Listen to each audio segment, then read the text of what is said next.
Heat safety. Let my hospitalization be a warning to everyone. It wasn't just a unique acute incident. Several days before, I had gone into the hospital with a spike in my blood pressure because I was dehydrated, severely dehydrated. At that time, my blood pressure was only 189 over 90. I went in at about 5 o'clock in the afternoon, but my blood pressure did not stabilize before 2:30 in the morning, and then I went home. And I should have known then. I was lucky. And I should have listened to my body. Not less than a few days later, after partying until 3:30 in the morning, going out the next day with a lack of sleep, and staying out a couple of hours in the heat, going out on Monday during the day, walking 2 miles in the heat again, it's no wonder I wound up in crisis with destabilized hypertension. I was lucky. My blood pressure is under control, and I am working very hard to get down to minimal dosages of 2 medications. And I am taking care of myself. It is 99 degrees today in New York City. I'm not going out.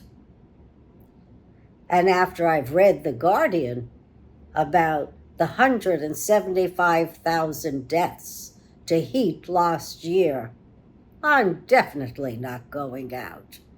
Heat is to be taken very seriously.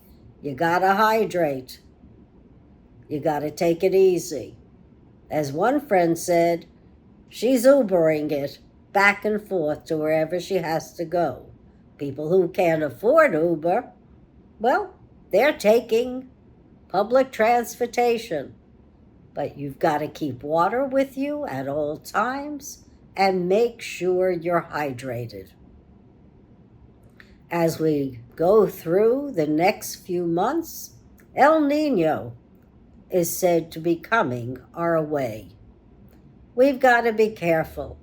They're already predicting intense drought in Africa. So many people were on the move before these intense weather conditions arrived. And now more people will be on the move because it's going to be hard to have crops for millions of people. And the heat also drives infections. When you have new parasites entering new areas of the world where they were never supposed to be, because now everyone is suffering from more heat. The oceans are heating up. We don't know what that's going to bring to us. We don't know if sea levels are going to rise. But we do know that in the Antarctica, the summers are really getting warmer. And when we had dinosaurs roaming this earth, there were the tropics all over. We had much more rainforests, more tropical fauna and flora. But we didn't have man. And if we want man to continue on this planet, even with the plummeting birth rate, it really behooves us to get off of fossil fuels and find alternative energy. The quicker, the better. As it is now, some countries that are very poor have said, why should we control our environment? We're not the main contributors to climate change. But you know, we're all one system. Think of a little petri dish. Sure, our planet is larger, but we're all in this together, and all the poor and middle countries who are not contributing that much pollution on their own are contributing about 32% of the pollution. 32% of the emissions on our planet. That is a big number, and that's why everyone should be controlling carbon and methane emissions. We don't want algae blooms all over. And when we think of the United States, we're about 11%. We certainly are not doing our best at this point in time to go renewable energy.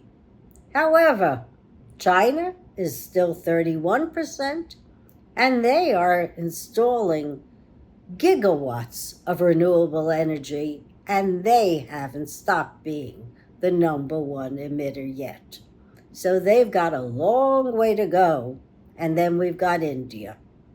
So, folks, it seems to me that the logical outcome of all that we know now is that we control our carbon emissions, our methane emissions, no matter where we are, because everyone contributes to the overall global level of carbon emissions.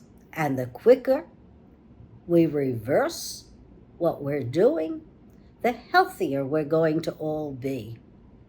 I have friends who are at Vanderbilt University in Tennessee, and they're seeing people, young people with cancers. All of this is due to our environment. We want to be healthier. We want to work productively. We want to live happily. We got to advocate to get off of fossil fuels. And in America, getting off of fossil fuels means we can free up $1 trillion in subsidies. Wouldn't that be wonderful to innovate more work? Thank you.